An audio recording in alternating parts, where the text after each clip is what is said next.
ফাইজলামের একটা জায়গা থাকে, ফাইজলামের একটা সীমা থাকে। যখন মুসলিমদেরকে দিনের পর দিন মেরে বোম মেরে হত্যা করে ফেলা হচ্ছে, এখন তুমি তেল আবিবের পক্ষ নাও, ইসরায়েলের পক্ষ নাও? লজ্জা করে না তোমার? যারা মুজাহিদ ভাইদের পক্ষে কথা বলে, ওখানে গিয়ে তুমি মানুষকে আকীদা ঠিক নাই, মানহাজ ঠিক নাই, ইভেন সালাউদ্দিন আইয়ুবী রাহিমাহুল্লাহ সম্পর্কেও মিথ্যাচার করতে লজ্জা করে না? যে মানুষ তার সারাটা জীবন ঢেলে দিল বাইতুল মুকাদ্দাস বিজয় করার জন্য, তার ব্যাপারেও তুমি প্রশ্ন তুলো। কত নির্লজ্জ তুমি! লজ্জাহীন একটা সম্প্রদায়। যা নুন খাচ্ছ তার গুণ গাচ্ছ, এই তো আর কি, বিষয়টা এই আর কি। যাদের নুন খাচ্ছ এখন তার গুণ গাচ্ছ। আপনাদের মনে করেন, একটা এক্সাম্পল দিয়ে, মনে করেন যে 71 সালে আমরা বিজয় অর্জন করতে পারি নাই, মনে করেন এখনো পাকিস্তানিরা আমাদেরকে মারতেই আছে, মারতেই আছে, মারতেই আছে। 71 থেকে এখন কত বছর হলো? 53, 50, 55।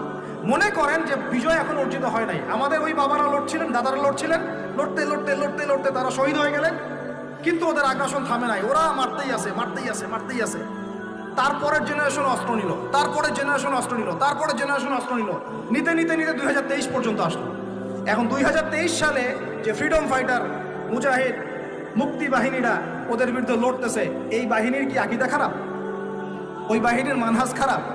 ওই বাহিনী পাগলের কাজ করতেছে? ওই বাহিনী সন্ত্রাসী? ঠিক একই কাজ করতেছে ফিলিস্তিনের মানুষ। সে একই কাজ এই 100 বছর থেকে তারা করে আসতেছে, আর তুমি এখন এসে এদের আকীদা মানহাজ নিয়ে প্রশ্ন তোলো? নির্লজ্জ কোথাকার! বরং বলছে যে এগুলো পাগলের কাজ, তারা নাকি পাগলামি করতেছে। তাদের সন্তানদেরকে তাদের চোখের সামনে মেরে ফেললে তারা কি বসে থাকবে চুপচাপ? বলবে একটা মারছিস ভাই আরেকটা মার, একটা বাচ্চাকে মারছিস আরেকটা মার, তাই বলবে? আরে ভাই, নিজে কিছু করতে না পারি, নিজে কিছু করতে না পারি, নিজে অর্থনৈতিক সহযোগিতা করতে না পারি, নিজে ত্রাণ পাঠাতে না পারি, দোয়াও করতে পারে না, মন থেকে সমর্থনটুকু করতে পারে না,